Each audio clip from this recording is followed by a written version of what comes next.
Huérfano a los 12 años, Hans Wilsdorf usó su determinación de hierro para construir un imperio desde cero. En una época que despreciaba el reloj de pulsera por considerarlo frágil, él vio el futuro. Fundó Rolex en 1905 con una obsesión: crear un reloj de pulsera tan robusto y fiable como un cronómetro de bolsillo. Precisión, hermetismo y movimiento perpetuo. Su visión estaba completa.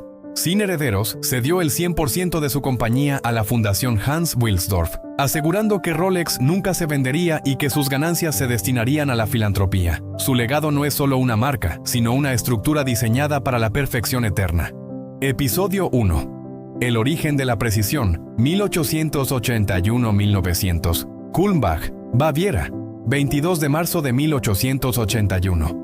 En esta pequeña ciudad del sur de Alemania, un lugar tranquilo conocido por sus castillos en las colinas y el aroma de sus cervecerías, nació Hans Eberhard Wilhelm Wilsdorf.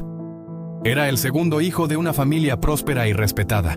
Su padre, Johann Daniel Ferdinand Wilsdorf, no era solo un farmacéutico, sino el propietario de un próspero negocio de droguería, un pilar de la comunidad local. Su madre, Anna, dirigía un hogar de clase media educada, donde los libros, la música y el valor del conocimiento eran primordiales. La infancia de Hans fue tranquila, culta y predecible. Creció rodeado de los olores de la farmacia de su padre, una mezcla de hierbas, químicos y jabones, y con la expectativa clara de que su futuro estaba asegurado.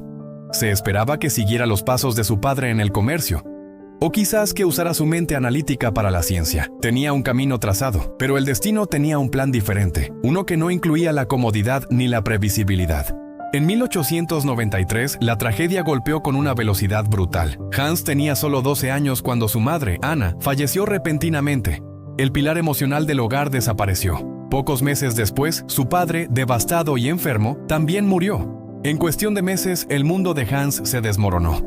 Él y sus hermanos quedaron huérfanos.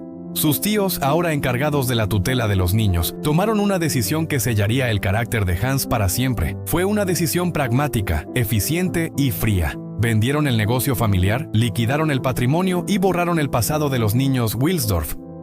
Hans fue enviado a un internado en Alemania. Para él fue más que un cambio de escuela, fue un exilio. Fue el fin abrupto de su infancia y el comienzo de una vida donde solo podía contar consigo mismo. Nuestros tíos no fueron crueles, recordaría Wilsdorf décadas después, pero se adhirieron a la estricta disciplina de la época, que dictaba que la independencia debía forjarse temprano. En los pasillos austeros del internado, lejos de cualquier afecto familiar, Hans aprendió la lección que definiría su vida: la autosuficiencia. No tenía un hogar al que regresar en vacaciones ni un negocio familiar que heredar. Entendió con la claridad de un niño forzado a ser adulto que su único capital era su mente y su carácter. Se blindó. Donde otros niños buscaban consuelo, él buscaba fortaleza. Se sumergió en los libros, no como un escape, sino como un arsenal. Era un estudiante brillante, pero no por vanidad, sino por necesidad. Descubrió que tenía un talento natural para dos cosas: las matemáticas y los idiomas. Las matemáticas eran el lenguaje de la certeza, un sistema ordenado en un mundo que se había vuelto caótico. Los idiomas, dominó el inglés y el francés con fluidez, eran llaves para abrir puertas más allá de Alemania, más allá del internado, más allá del destino que sus tíos habían elegido para él. A los 18 años, mientras sus compañeros se preparaban para la universidad, Hans tomó otro camino. Renunció a la ruta académica. Sentía que ya había pasado demasiado tiempo estudiando la vida desde lejos. Necesitaba experiencia práctica. Quería construir. En 1900, con una mente analítica y el mundo en sus oídos gracias a sus idiomas, se mudó a la Chaux-de-Fonds, Suiza. El contraste fue absoluto. Dejó el verdor de Baviera por un valle frío y austero en las montañas del Jura, un lugar donde el invierno era largo y el sol escaso. Pero este valle era el corazón palpitante de la relojería mundial. Era una ciudad construida alrededor de una sola idea, un lugar tan silencioso que casi se podía oír el tic-tac colectivo de miles de talleres. El tiempo no solo se medía allí, se fabricaba con una precisión casi religiosa. Consiguió trabajo en Kuno Korten, un influyente exportador de relojes. Su trabajo, aparentemente humilde, era gestionar la correspondencia internacional. Pero para Hans, fue su verdadera universidad. Día tras día, leía y escribía cartas a clientes en Londres, París, Nueva York y Buenos Aires. Conectaba la artesanía suiza con la demanda global. Y lo más importante, sostenía en sus manos los productos, magníficos y pesados relojes de bolsillo, las únicas piezas de relojería que cualquier hombre serio consideraría usar. Pero allí, catalogando movimientos, asegurándose de que los envíos fueran precisos, Hans tuvo su primera gran visión. Vio el futuro. Y ese futuro no estaba en el chaleco. Vio un nuevo siglo que se movía más rápido. Automóviles, aviación, deporte. Vio la inconveniencia del reloj de bolsillo. Y su mente se fijó en algo que todos los maestros relojeros a su alrededor despreciaban: el reloj de pulsera. En 1900, los relojes de pulsera eran considerados meramente pulseras reloj. Eran joyas femeninas, accesorios frágiles, notoriamente imprecisos y vulnerables al polvo y la humedad. La idea de que un hombre usara uno era ridícula. Pero Hans vio más allá. Vio el potencial, pero también el desafío, la precisión y la robustez. Mientras los maestros relojeros suizos se reían de la idea, el joven huérfano alemán, el hombre que había aprendido a construir su propio mundo desde cero, supo que había encontrado su propósito. Él no solo vio el futuro, decidió que dedicaría su vida a hacerlo realidad. Episodio 2. La visión de Londres, 1901-1908. La Chaux de Fonds, 1901. En los talleres de relojería del Jura suizo, el tiempo se movía con una reverencia lenta. Los maestros artesanos, herederos de generaciones de habilidad, consideraban el reloj de bolsillo como la cumbre de su arte. Para esta industria, el reloj de pulsera era una broma. Era considerado una pulsera reloj. Un accesorio femenino, una baratija notoriamente imprecisa. Un juguete, decían. Era frágil, delicado y completamente inadecuado para la vida de un hombre. Los hombres serios, los hombres de negocios, los profesionales, usaban relojes de bolsillo. Pero Hans Wilsdorf, con 20 años y trabajando como corresponsal en Kuno Korten, no veía lo que ellos veían. Cuando él miraba el siglo que acababa de nacer, no veía chalecos de seda, veía movimiento. Vio el siglo XX, vio velocidad, deporte, automóviles que levantaban polvo, aviación que desafiaba la gravedad. Vio un mundo donde un hombre necesitaría saber la hora de un vistazo, sin tener que hurgar en su chaleco con 2 manos. El reloj de pulsera es el futuro, insistía a sus colegas suizos, que se encogían de hombros con una sonrisa de suficiencia. Wilsdorf entendía su escepticismo. El problema era la calidad. El desafío era doble. Primero, el movimiento. Los diminutos mecanismos eran demasiado pequeños y débiles para ser precisos. Se desajustaban fácilmente. Segundo, la caja. No ofrecía protección real, exponiendo el delicado movimiento al polvo, la humedad, el sudor y los golpes. Wilsdorf no solo vio el futuro, vio el problema que necesitaba resolver. Se obsesionó con una idea. ¿Y si un reloj de pulsera pudiera ser tan preciso como un cronómetro de bolsillo? ¿Y si pudiera ser tan robusto como para llevarlo todos los días? Sabía que la respuesta no estaba solo en Suiza. Suiza tenía la artesanía, pero carecía de la visión de mercado. En 1903, Wilsdorf se mudó a Londres. Fue un salto estratégico. Dejó el tranquilo valle de producción y se lanzó al centro neurálgico del comercio mundial. Londres era la capital del imperio más grande del planeta, una ciudad que vibraba con energía imperial, financiera y social. El aire olía a carbón, dinero y oportunidad. Era allí donde estaban sus futuros clientes. Consiguió trabajo en una firma relojera, pero era una tapadera. Su verdadero trabajo era la investigación. Estudiaba el mercado, entendía lo que el caballero británico valoraba: la fiabilidad, la elegancia discreta, la calidad que perdura.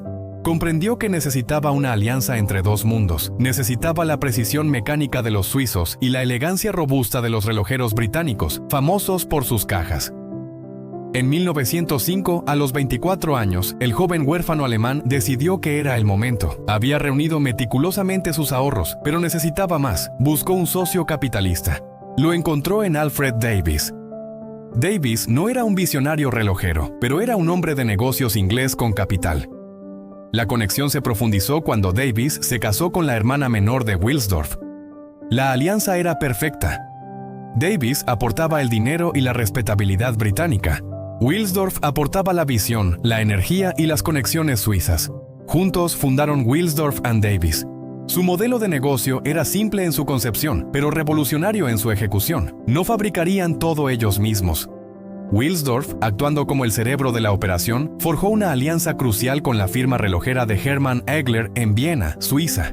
No era un proveedor cualquiera. Wilsdorf los eligió porque Aegler estaba dispuesto a invertir en el sueño de crear movimientos pequeños y precisos. Wilsdorf Davis importaría estos movimientos de alta calidad y los colocaría en elegantes y robustas cajas fabricadas en Londres. Pero Wilsdorf no era un simple ensamblador o un importador. Estaba obsesionado. Pasaba noches dibujando diseños, escribiendo cartas largas y exigentes a sus proveedores en Viena. Rechazaba movimientos que no cumplían con sus estándares. Exigía tolerancias más estrictas, componentes más robustos. Quiero que mis relojes de pulsera sean tan fiables como los cronómetros de bolsillo, era su mantra. Sabía que la reputación de su incipiente empresa dependía de una sola cosa: que esa máquina en la muñeca diera la hora exacta, siempre. Sin embargo, a medida que el negocio crecía, se topó con un nuevo problema: el nombre. En 1908 supo que Wilsdorf and Davis no era un nombre para la historia. Era largo, difícil de recordar fuera de Inglaterra, y lo peor de todo, los joyeros minoristas, que eran sus principales clientes, a menudo borraban el nombre y ponían el suyo en la esfera. Wilsdorf quería una marca que fuera más fuerte que el minorista. Él mismo lo describió como un golpe de genio. Buscó un nombre que cumpliera con sus estrictos criterios. 1. Debía ser corto, de no más de 5 letras. 2. Fácil de pronunciar en cualquier idioma. Debía verse elegante y simétrico en la esfera del reloj. Probó cientos de combinaciones de letras, pero nada le satisfacía. Entonces, una mañana, mientras viajaba en el piso superior de un ómnibus tirado por caballos por la calle Cheapside, en el corazón de Londres, sintió en sus propias palabras que un buen genio le susurraba al oído la palabra Rolex. No significaba nada. No tenía raíces en ningún idioma, y por eso significaba todo. Era una palabra limpia, nítida, casi técnica. Era el sonido de la precisión. Un nombre nacido para un imperio que, en 1908, aún solo existía en la mente de un joven de 27 años. Episodio 3. La obsesión por la precisión, 1909-1925. Londres, 1910. El nombre Rolex ya estaba registrado. Hans Wilsdorf lo estampaba con orgullo en sus mejores piezas. Para él, ese nombre de 5 letras era un manifiesto, una promesa de calidad, pero se enfrentaba a una pared de resistencia. Los joyeros minoristas, que eran sus principales distribuidores, odiaban el nombre. Querían vender los relojes bajo su propia marca, la que sus clientes ya conocían. Wilsdorf luchó con cada uno de ellos, insistiendo en que el nombre Rolex debía permanecer visible. Era una batalla de dos frentes. Por un lado, los distribuidores. Por el otro, un público que seguía profundamente escéptico. ¿Un reloj de pulsera preciso? Imposible. Para el hombre de la calle, el reloj de pulsera seguía siendo un accesorio endeble, una joya para mujeres. Nadie creía que un mecanismo tan pequeño, expuesto a los golpes y movimientos constantes de la muñeca, pudiera mantener la hora exacta. Hans Wilsdorf sabía que los anuncios persuasivos no bastarían. Él no vendía cosméticos, estaba en el negocio de la ingeniería, de la verdad mecánica. Para vencer la tiranía del reloj de bolsillo, no necesitaba eslóganes, necesitaba pruebas irrefutables. Puso su mirada en el estándar de oro de la precisión, los certificados de cronómetro. Estos no eran premios de publicidad, eran certificados científicos otorgados por observatorios astronómicos, los guardianes del tiempo. Hasta ese momento, solo los grandes y pesados cronómetros marinos y los mejores relojes de bolsillo podían soñar con obtener uno. La idea de presentar un reloj de pulsera para tal prueba era, para la industria, absurda. Wilsdorf seleccionó personalmente uno de sus movimientos más pequeños y refinados de la fábrica de Aegler en Viena y lo envió a la escuela de relojería de esa misma ciudad. En 1910 sucedió el primer milagro. Rolex obtuvo el primer certificado de cronómetro jamás otorgado a un reloj de pulsera. Fue una victoria personal inmensa. Era la prueba para sí mismo y para sus socios de que su búsqueda no era una locura. Pero para Wilsdorf, el perfeccionista no era suficiente. Viena era Suiza. Necesitaba conquistar al escéptico mercado británico en sus propios términos. Quería el reconocimiento del estándar más alto del mundo. El observatorio de Kew, en Londres. Kew no era una simple escuela, era la catedral de la precisión. Sus pruebas eran legendarias por su rigor. Durante 4 años, él y sus socios en Viena trabajaron incansablemente, refinando los minúsculos escapes y los volantes, ajustándolos con una paciencia fanática. En 1914, Wilsdorf se sintió listo. Envió un pequeño Rolex al observatorio de Kew. Lo que sucedió allí fue una tortura mecánica. El reloj fue sometido a 45 días de pruebas. 45 días en 5 posiciones distintas y bajo 3 temperaturas extremas. congelado en una cámara frigorífica, a temperatura ambiente y cocido lentamente en una estufa. El resultado fue un hito que cambiaría la relojería para siempre.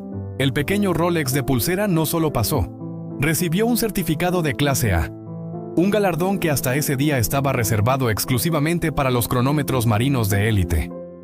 Era oficial. Hans Wilsdorf, el huérfano de Kulmbach, había hecho posible lo imposible.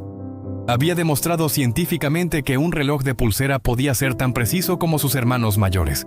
Apenas tuvo tiempo de celebrar su victoria. Ese mismo año, el mundo se derrumbó. La Primera Guerra Mundial estalló, envolviendo a Europa en llamas. Para Wilsdorf, la situación se volvió insostenible. Era un ciudadano alemán dirigiendo un negocio en el corazón de Londres, la capital de la guerra contra Alemania. Los impuestos de importación sobre sus movimientos suizos se dispararon, y el sentimiento antialemán hacía el comercio casi imposible. Aunque mantuvo su oficina en Londres por lealtad a la ciudad que le dio su comienzo, Wilsdorf comenzó a trasladar el corazón de su operación a Suiza, primero a Viena, donde estaban sus movimientos, y finalmente a la cosmopolita y neutral Ginebra. La guerra fue una pesadilla logística, pero también fue el catalizador final de su visión. Lejos de los salones de lujo, en el barro y el frío de las trincheras, los soldados no podían usar relojes de bolsillo. Necesitaban sus manos libres. Necesitaban la hora de un vistazo para coordinar ataques. De repente, el reloj de pulsera pasó de ser un capricho femenino a una necesidad masculina de vida o muerte. La demanda explotó.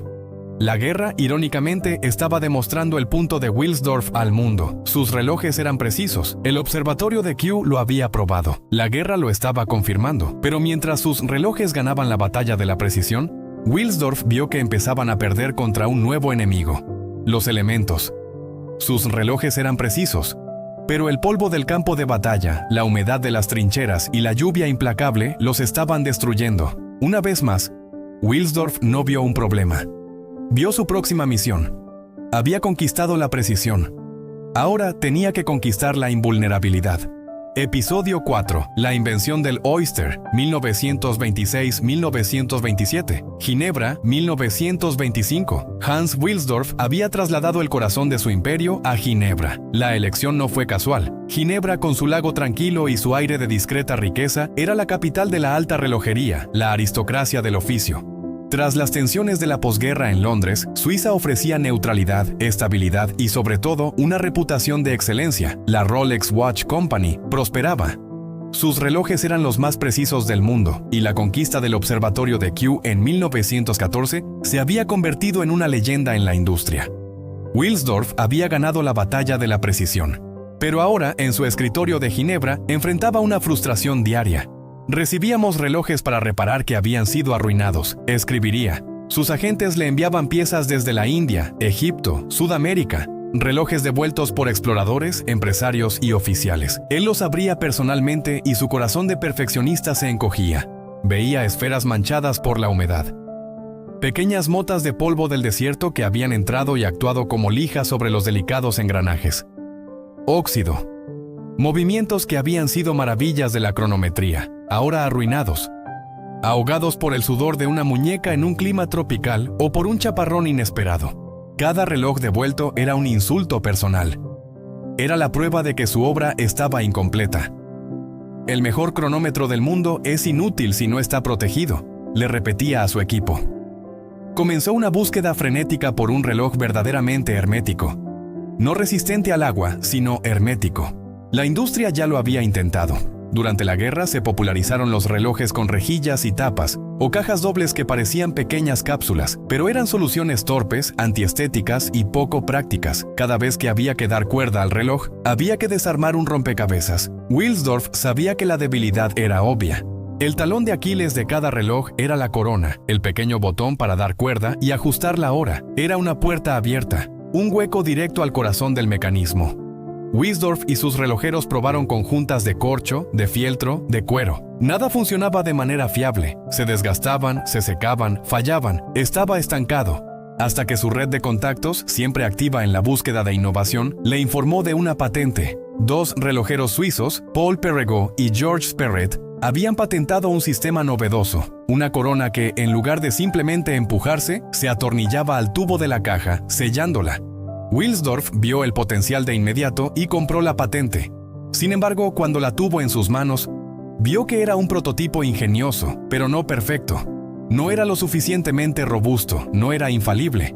Él no quería una solución parcial, quería la perfección. La leyenda que él mismo Wilsdorf disfrutaba contar sitúa el momento eureka fuera del taller, en una cena formal en Ginebra. Su mente estaba en el trabajo, distraído de la conversación, mientras luchaba por abrir una ostra con un cuchillo. Sintió la obstinación de la concha, la forma en que sus dos mitades se sellaban herméticamente, protegiendo su interior de la presión y el agua del océano. Esa era la imagen, esa era la clave, no un sello de corcho, no una tapa. Su reloj debía sellarse como una ostra. Debía ser una pequeña bóveda de banco para la muñeca. Regresó al taller con una visión renovada. Él y su equipo tomaron la patente de Perregaux y Perret y la rediseñaron por completo, haciéndola robusta, precisa y fácil de usar. En 1926, Rolex lanzó la respuesta definitiva, el Rolex Oyster. Fue una revolución absoluta. La caja era una maravilla de la ingeniería. Tenía un bisel atornillado firmemente a la carrura. Tenía un fondo de caja atornillado, no a presión. Y lo más importante, tenía la nueva corona de doble cierre, que se atornillaba al cuerpo de la caja con la misma seguridad que la escotilla de un submarino. Era el primer reloj de pulsera verdaderamente impermeable y hermético al polvo del mundo. Y el nombre, por supuesto, fue otro golpe de genio de Wilsdorf: Oyster, ostra. No era un término técnico, era una palabra orgánica, poderosa y fácil de entender en todos los idiomas. Sugería una protección natural y perfecta. Wilsdorf tenía en sus manos el reloj perfecto, preciso, elegante e invulnerable. Pero mientras lo sostenía, supo que enfrentaba exactamente el mismo problema que tuvo en 1914. Tenía la verdad, pero el mundo seguía siendo escéptico. Los anuncios dirían resistente al agua. Pero ¿quién creería que era realmente hermético? Necesitaba demostrarlo, y esta vez un certificado de un laboratorio suizo no sería suficiente. Necesitaba un escenario, necesitaba un drama, necesitaba que el mundo entero viera al Oyster sobrevivir a lo imposible. Episodio 5. El genio del marketing, 1927-1931. Londres, 1927. Hans Wilsdorf tenía su reloj invulnerable, el Oyster. Había regresado a Londres, el epicentro de la opinión pública mundial, con la respuesta a un problema que nadie más había podido resolver. Pero el silencio del escepticismo era ensordecedor. Los joyeros lo miraban con duda. El público leía la palabra impermeable y pensaba que era solo una exageración publicitaria más, como tantas otras. Wilsdorf sabía que el Oyster funcionaba. Lo había probado en tanques de presión, en laboratorios. Pero eso no impresionaba a nadie. Necesitaba un escenario más grande que un laboratorio. Necesitaba un drama humano, una prueba tan pública e innegable que destrozara cualquier duda. Wilsdorf no era solo un relojero, era un lector voraz del mundo. Su mente estaba siempre buscando oportunidades, y la encontró, no en un catálogo de ingeniería, sino en las noticias del día. Leyó en el periódico que una joven nadadora inglesa, Mercedes Gleitze, iba a intentar ser la primera mujer británica en cruzar a nado el Canal de la Mancha. Para otros era una noticia de deportes, una historia de valor humano. Para Hans Wilsdorf fue una epifanía. Vio el escenario perfecto. El Canal de la Mancha, el tramo de agua más famoso, frío y traicionero del mundo. No era un tanque de laboratorio.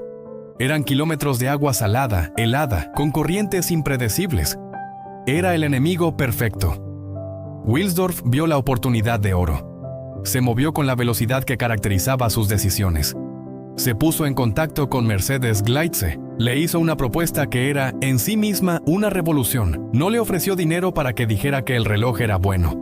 Le ofreció un Rolex Oyster, gratis, y le pidió que lo usara durante su intento. Gleitze, una mujer de resistencia extraordinaria, aceptó. El 7 de octubre de 1927, Mercedes Gleitze se lanzó a las aguas heladas cerca de Francia, con el Rolex Oyster atado a su muñeca. Durante más de 10 horas, luchó contra las corrientes y un frío paralizante que habría detenido el corazón de un hombre normal. Las olas la golpeaban. La niebla la desorientaba. Al final, el frío extremo la venció.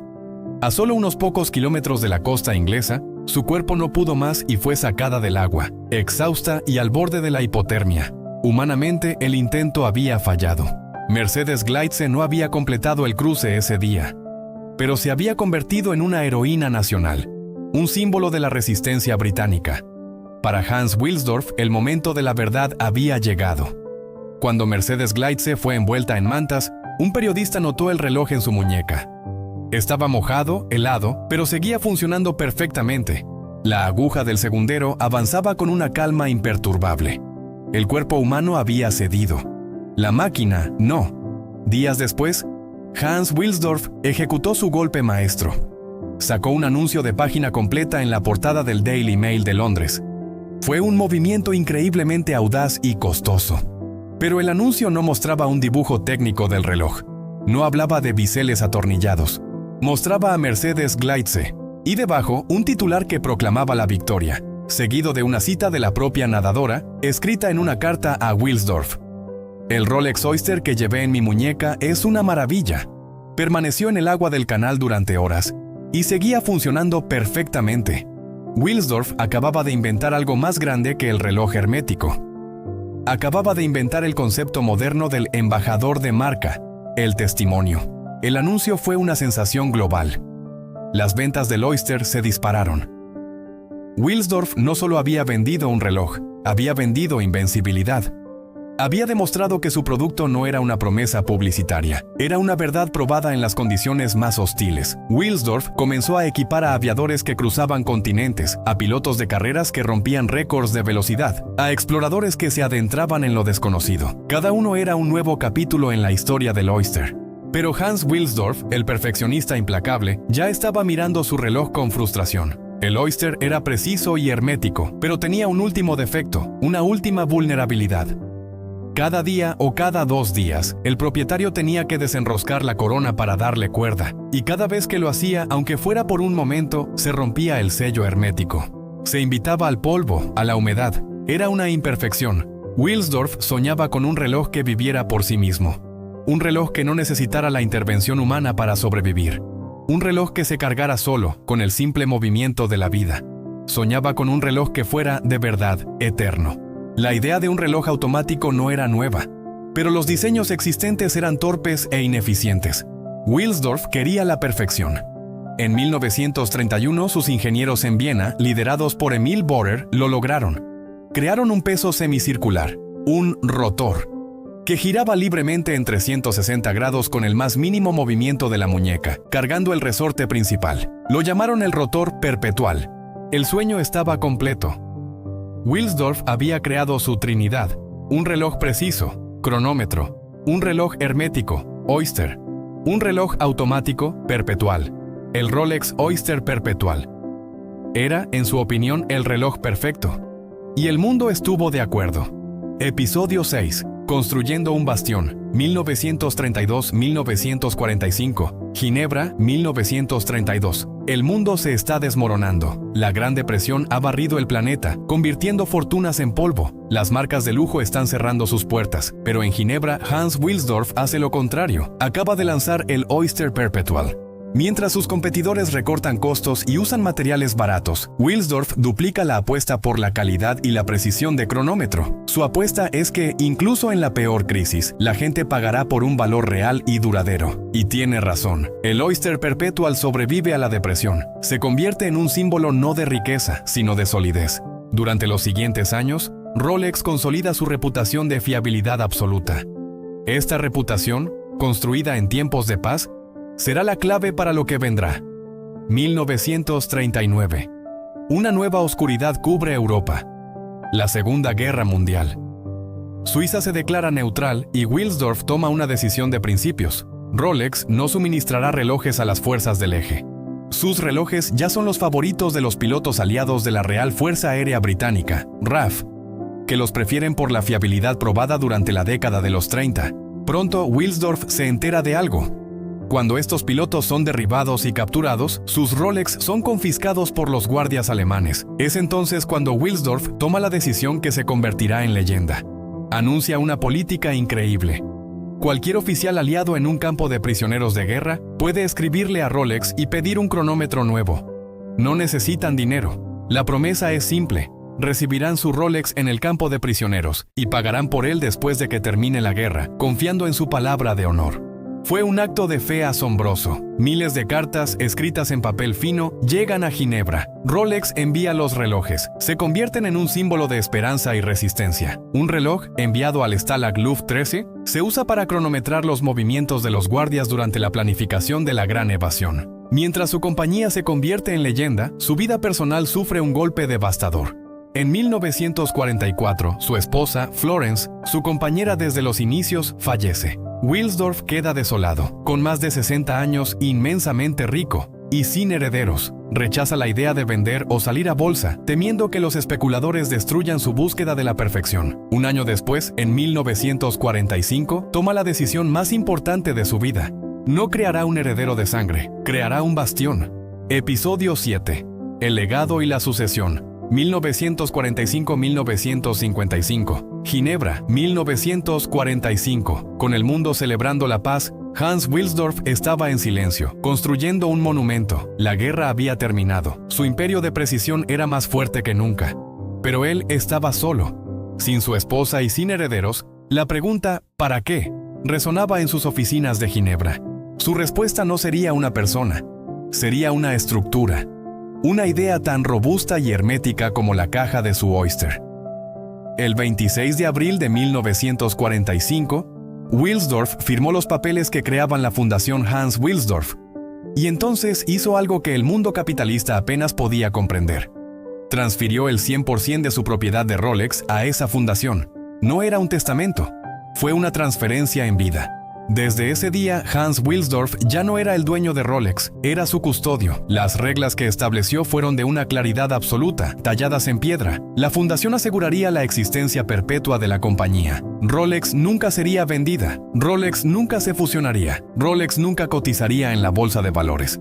Todo el beneficio generado por Rolex, después de reinvertir lo necesario en el negocio para asegurar su crecimiento y excelencia, se destinaría a causas benéficas, arte, cultura, educación, investigación y ayuda social en el cantón de Ginebra. Hans Wilsdorf, el huérfano que lo perdió todo, se aseguró de que su creación ahora no perteneciera a nadie y por lo tanto perteneciera a todos. Había hecho a Rolex inmortal. Liberado de la presión de los accionistas que nunca tendría, liberado de los informes trimestrales y de la tiranía de las ganancias a corto plazo, Wilsdorf y Rolex entraron en su era dorada. Ya no tenía que vender relojes, ahora podía crear iconos. Su primer movimiento fue estratégico. En 1946, Wilsdorf lanzó una segunda marca, Tudor. Su idea era brillante, un reloj con la misma fiabilidad, la misma calidad de caja, usando cajas Oyster y la misma estética de Rolex, pero con un movimiento suizo estándar más asequible. Quería que el público en general pudiera experimentar su calidad. Tudor sería el escudo, su primer logo, que protegía a la corona. Pero la verdadera explosión de creatividad llegó en la década de 1950. Wilsdorf no solo había creado el reloj de pulsera moderno, ahora crearía el reloj herramienta profesional. El mundo de la posguerra estaba obsesionado con la exploración. El hombre escalaba las montañas más altas, se sumergía en los océanos más profundos y cruzaba los cielos a velocidades sónicas. Wilsdorf decidió que Rolex no solo observaría, sino que participaría. Respondiendo a las necesidades de esta nueva era, Rolex lanzó su icónica línea profesional, un reloj para cada hazaña. El Explorer, 1953, creado para celebrar la conquista del Monte Everest. Sir Edmund Hillary y Tenzing Norgay llevaron prototipos de Rolex a la cima del mundo. El Explorer se convirtió en el símbolo de la aventura y la resistencia extrema. El Submariner, 1953. El primer reloj de buceo verdaderamente profesional, hermético hasta 100 metros. Con su bisel giratorio para medir el tiempo de inmersión, se convirtió en la herramienta de buceadores militares y exploradores oceánicos como Jacques Cousteau. El GMT Master, 1954. Diseñado en colaboración con los pilotos de la Pan Am. En la nueva era del jet, los pilotos cruzaban múltiples zonas horarias. El GMT Master, con su cuarta aguja y su bisel de 2 colores, les permitía ver 2 zonas horarias a la vez. El Day-Date, 1956. El pináculo del prestigio. El reloj de los líderes. El primero en mostrar el día de la semana, escrito completo, y la fecha. Hecho solo en metales preciosos, se conocería para siempre como el reloj de los presidentes. Hans Wilsdorf, el huérfano, ya no vendía relojes, vendía instrumentos de precisión para los héroes de la era moderna. Episodio 8. El reloj eterno, 1956 hoy. Ginebra, 1960.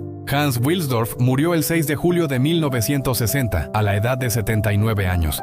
Murió en Ginebra, la ciudad que había adoptado como suya, como el rey indiscutible de la relojería mundial.